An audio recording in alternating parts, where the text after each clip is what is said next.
41. How to make money and use it well. When it comes to making money, I am an expert. I have the confidence at least to match the best when it comes to making money. My name has consistently been on the list of top moneymakers in Korea since I started in business. And the fact that I am often listed among top entrepreneurs internationally testifies to my money-making abilities.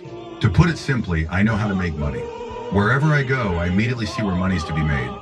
I once joked that every street is paved with gold, so I just rake it in. Of course, there are plenty of places in the world where the streets are not paved with money, and making money is not the easiest thing in the world to do. It requires a lot of work and plenty of hardship. Nevertheless, I made this joke to show where my real interests are. An artist who goes to the countryside to paint. Scenery looks only for good scenery. Someone who goes fishing always remembers the best places to fish. In the same way, an entrepreneur looks for ways money wherever he goes. Since I have a talent for making money, whenever I visit someplace new, I get inspired as to what would sell. But there is one talent that I have yet to develop, and this is one of my shortcomings. When it comes to using money, forget it. I feel that no matter what needs to be done, it should be done by someone with a talent for it. Someone with a talent for sports should play sports, and children with a talent for music should learn music. There is no sense in trying to turn a child who is a potential musician into a talentless engineer. Just as there are people with a talent for making money, there are people with a talent for using it. If you give it to someone without a talent for using it, there is a good chance that it will be wasted. I have not made money around the world for myself or for my family. If I had, by now I would be a very rich man. But at the same time, I would also probably feel pretty empty. I have never thought of Daewoo as being mine. I do not own Daewoo. I am a specialist in its management. Simply, all the money I have made is not mine. I feel that the money I have made is for people with special capabilities to contribute to society. Consequently, I established the Daewoo Foundation. My true motivation for establishing the foundation, with almost all of my assets, about $37 million at the time, sprang from a firm lifelong belief that an enterprise and money should be used in such a way. The Daewoo Foundation's main activities include conducting academic research centered on the basic sciences and support for publishing the results. Basic sciences are essential to all knowledge and learning and have been rather neglected in Korea. But I do not interfere with what the foundation is doing. The foundation is in charge of everything, and the people, there are more talented than I am in using the money wisely and properly. For over 10 years, the foundation has been supporting medical programs in such remote Korean areas as Muju, Wando, Shinan, and Chindo. The medical staffs there are making great personal sacrifices and contributions to improve the health of people in these agricultural and fishing areas, which are fairly isolated from mainstream society and have numerous educational problems.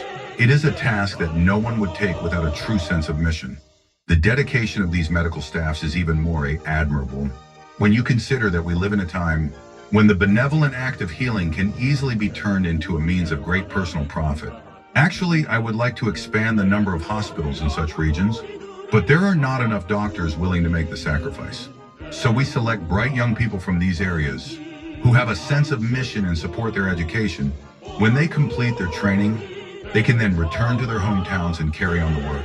In education, the Daewoo Foundation supports schools from kindergarten through high school in Akpo, the site of the Daewoo shipyard, as well as a Jew university in Suwon. Since 1978, the foundation has provided overseas training for journalists and for research publications through the Seoul Press Foundation. Such efforts provide people who in the future will greatly influence public opinion with opportunities to study further and broaden their horizons. Maybe all this sounds like a lot of boasting to you. Good works are most beautiful when they are done anonymously, so it does not seem quite right for me to be telling you directly what Daewoo is doing. But I hope that you do not misunderstand, for I have not told you all of this either to brag or to be praised. I only want to give you an example of how not to be preoccupied merely with making money for yourself. And I will be satisfied if I can get across the point that using money wisely is more important than making money. It is a mistake to do business merely to satisfy your own greed. The reason some entrepreneurs are criticized is not that they do not make enough money or that they make too much money, but that they do not know how to use it wisely. If you do not have a talent for using money wisely, then entrust it to someone who does. It is not at all difficult, unless you regard business and the money you make as yours and yours alone. 42. Why executives should live below their means. Some years back, my wife arranged to build us a new house, but I learned about it only after the construction was completed. Though this is no luxurious mansion, the house is bigger than the one we had before, and I felt uncomfortable about living there. Even now, upon arriving home, I wonder if I'm at the right place. What concerns me most is being a model for others. No one criticized me, but I didn't want to set the wrong example. A leader has to be a model for his followers. If his standard of living is too high, others will want it too. I normally avoid staying in a hotel suite when traveling. An ordinary room is good enough because I only sleep there. And in third world countries, I usually stay in a Daewoo staff house, along with other employees to see how they live and to spend more time with them. This is not just to be humble or to save money, but to show the right spirit. You should live a bit below your means. That provides a margin of safety. Once you live at a high level, of course, going down a notch is really hard. When we first set up an office in New York, I didn't allow any of the staff to buy a car, even those who could afford it. We had one company car for business, but our people came to work on the bus or subway. They were not ashamed, but proud of it. And when those employees returned home, they did not have to lower their living standard. This is very important psychologically. My employees who are assigned overseas get a higher salary than at home. But I don't want managers to feel unhappy about going down a step when they return. So we save 15 to 20% of their salary in a bank. Otherwise, almost everyone would find a way to spend it all abroad. I had a good personal lesson on the difficulty of downgrading your standard. For years, I never traveled first class on airlines. Many friends in smaller companies would pass me on their way up to the front cabin. It made them a little uncomfortable seeing me in the back of the plane, but I was proud to do it. Then Korean Airlines gave me and the chairman of another big Korean group, just the two of us, a free pass to travel anywhere first class. Because we're such big customers, so I started traveling first class. Within a few years, other companies complained to the airline about those passes. So they were withdrawn. After flying first class, I discovered it was really difficult returning to the back of the plane. Now I pay to fly first class. I'll never forget the first time I saw high society in America. The late Malcolm Forbes hosted a big party at his New Jersey home in 1987. To celebrate the 70th anniversary of his magazine, the guests, heads of big companies from all over the United States, arrived in limousines and helicopters. Everyone wore a black tie, except me. I came in a business suit, arriving with my wife in a Buick, driven by the general manager of our New York office. Forbes didn't seem to mind at all, and he took me around to meet all the important people. Frankly, I had mixed feelings about the party. In one way, I found out that this really is the United States, a big place where people come to dinner by helicopter. In another way, though, I felt it was too luxurious. I wondered how top executives could spend so much time and money to attend a party. I'm not criticizing them, but I did feel uncomfortable about the lavishness. Other guests may have thought I was a country boy since I didn't wear a tuxedo, but I was not shy or intimidated. I was proud to come in a regular business suit. Every man has his stature, some level that he can afford. And most people usually try to show that they can live better than that, really above their means. I feel more comfortable living at least one notch below my status.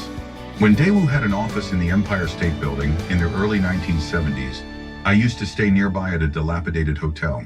At that time, others who really could not afford it would stay in much better hotels. In my case, Ori, staying in that hotel and walking to the office was both very convenient and economical. Instead of trying to show off by staying at a Fay place, I felt comfortable realizing that I accomplished more by staying there and doing my work very efficiently. 43. Why I work like a madman. There are entrepreneurs who manage a business for their own accumulation of assets, and that is their only motive. As a result, they are always on edge worrying about their worth. On the other hand, there are entrepreneurs who run a business to accomplish, and only to accomplish, and they live for the joy and love of the process of accomplishing. You cannot deny that the purpose of a business is to make money, but I feel that a company should not exist for profits alone. Just as there are companies that exist for profits and companies that exist for accomplishment, there are individuals who exist for material gain and individuals who exist for accomplishment. Which of the two individuals really lives well? I can clearly tell you one thing, and that is that people who live fixated on their own wealth will never be satisfied. there is no end to their greed. That type of greed can rich person with 99 things to slay. Another has only one thing, just so that the rich person can have all 100. Someone who lives only for his or her own wealth can never know the true joy of life, because the nature of material greed knows no limits. Take a man who has worked hard for a long time and finally buys a house. By buying it, he has become wealthier and he is happy for a while. But then he starts to notice bigger and better houses all around him. And the nature of human material greed is that the man will want a bigger and better house. That man will never be happy as long as he is concerned with possessions. A life filled with dissatisfaction and greed knows no joy. I really believe that the purpose of life cannot be found in the accumulation of possessions. It is foolish to brag about the amount of assets you have, because that means you have nothing else to brag about. If there is something about assets to boast of, it should be the quality of those assets and how you use them, not the quantity. A person who has amassed a fortune and does not know how to use it for others is poor, not rich. Someone who has much less and knows how to use it for the benefit of others is the really rich person. To take this a step further, you should never consider your money or possessions as your own. Thinking so gives birth to the personal greed to become richer and wealthier. A greed that not only knows no satisfaction, but that also can eventually lead to unethical behavior. Christianity talks about a sense of stewardship, the sense that whatever you have during this life is not yours, but something with which you have been entrusted.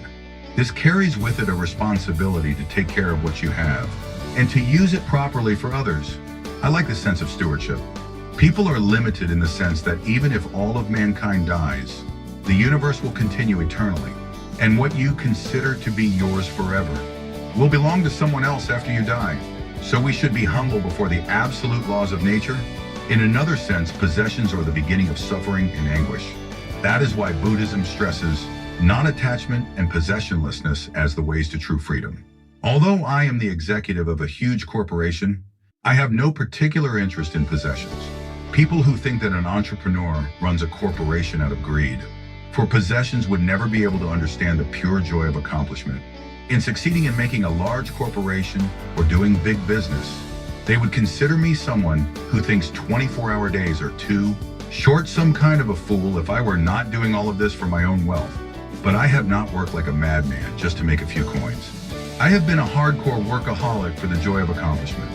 Wealth and possessions could never even begin to compare with the joy of accomplishment.